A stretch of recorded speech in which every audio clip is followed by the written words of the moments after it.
Is Ubisoft really in a position to get acquired by another company? Well, based on current rumors, it does appear so. We're going to be discussing that very subject, and it's quite an interesting one when you consider the history that Ubisoft has when trying to avoid being bought out by Vivendi. In case you were unaware, back in 2015, Vivendi actually tried to do a hostile takeover of both Gameloft and Ubisoft. The company fought extremely hard to fend off this takeover, and in 2018 they ended up winning. By 2019, Vivendi ended up selling its shares within the company. And that's what makes the scenario in 2022 even more interesting about why private equities are eyeing up Ubisoft and why Ubisoft themselves appear to be okay with the idea of being purchased. The first of which revolved around Apple potentially being interested in joining the video game industry and eyeing up Ubisoft for themselves while also working closely with other companies such as Capcom.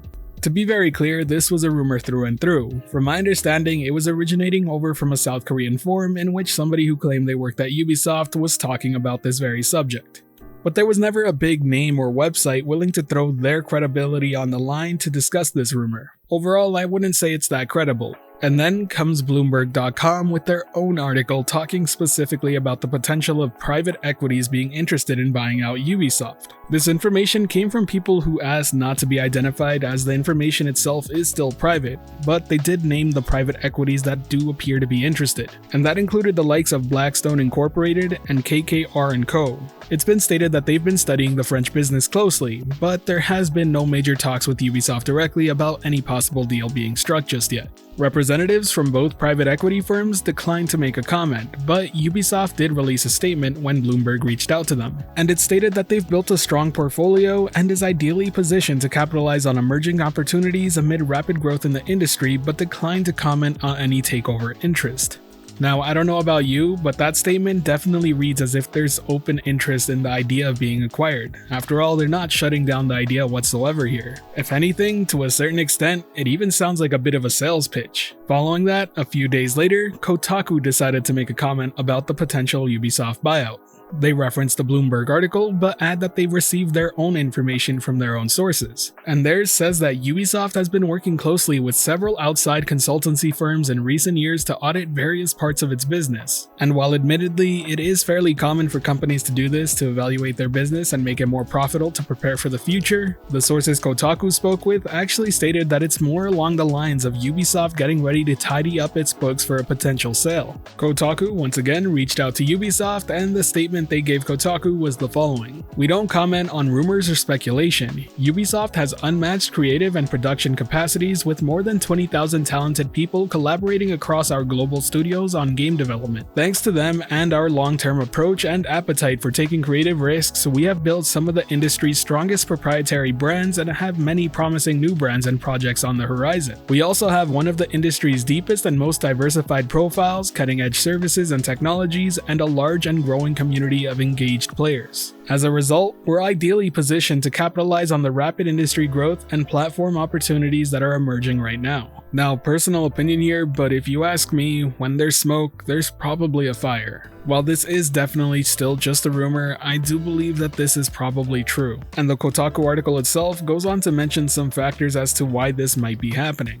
There's no Guillemot left to take over, a ton of ongoing workplace controversy, senior developers also appear to be leaving quite often, and big projects seem to be struggling. Kotaku also mentions that according to 3 sources, the next Far Cry, Assassin's Creed, and Ghost Recon games are further out than Ubisoft had planned. Ubisoft stock is actually down about 35% year over year, and I think that tells you just the position that Ubisoft is currently in.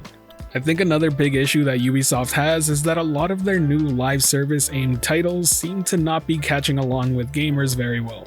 First up was Hyperscape, a battle royale that came and went. Its servers are already shut down and the game is unplayable. Then they announced X-Defiant, a title that seems to be going after the competitive COD crowd, but based on initial reactions, it seems like people just aren't interested in what Ubisoft is offering there. They've recently reintroduced the game with a new logo and are currently holding private playtest sessions in the background to improve the game, but whether or not it ends up being a success or not is up in the air. Then they announced Ghost Recon Frontline, which appears to be another battle royale with the Ghost Recon brand Stranding. And to keep it very honest, outside of the Stadia community, it got a ton of hate online. Ghost Recon diehards are pretty upset that it looks like a Warzone clone and that it doesn't really speak true to the Ghost Recon name. I know for a fact that there have been leaked online gameplay clips of a private playtest, and according to what I was reading online on forums, most people agree that it looks kind of generic. And since we're on the topic of leaks, let's not forget about the latest leak from Ubisoft, and that's Project Q, which seems to be a battle arena style game. What makes this one interesting is that Ubisoft didn't announce it before the game got leaked itself. Therefore, Ubisoft decided to roll with it and just formally announced it over on Twitter. What makes this a bad scenario is that people are already calling it a Fortnite clone despite it not actually being a battle royale, and there's a lot of misinformation being shared online. The one probably most damaging is that people were saying Q stood for Quartz, which was Ubisoft's NFT platform, which also appeared to not have done too well for Ghost Recon Breakpoint. Those NFT items came and went, and from my understanding, they're not worth very much.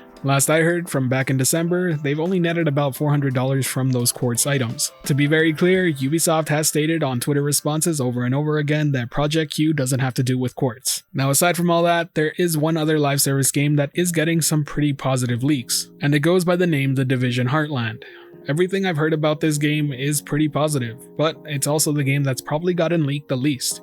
I'm very excited for it myself as a big fan of The Division, and I do think it's the one that makes the most sense being a live service title. As you can tell by what I'm saying so far, Ubisoft has a bit of a leak problem, and they're also betting big on live service games that right now aren't getting the best reception. But even when we put these titles to the side, there are other games that Ubisoft appears to be struggling with. Skull and Bones has yet to be heard of, and I believe that game is getting remade from what we were initially shown. Beyond Good and Evil 2 appears to be following its footsteps by having no updates whatsoever in a very long time. Roller Champions appears to be getting ready to launch, which is another free-to-play title. I think it looks pretty cool, but I'm hearing absolutely no talk about it ever since it got announced. Now look, I'm not here to tell you that Ubisoft sucks or that I hate them, because I don't. Assassin's Creed as a franchise is pretty big for me, not to mention I also enjoy playing The Crew too. But I do think Ubisoft is playing a very risky game with the live service push, and as of right now, they're not getting much hype built around their titles. It's important to remember that a lot of these games still have a lot of development time and will probably get a lot better between here and then.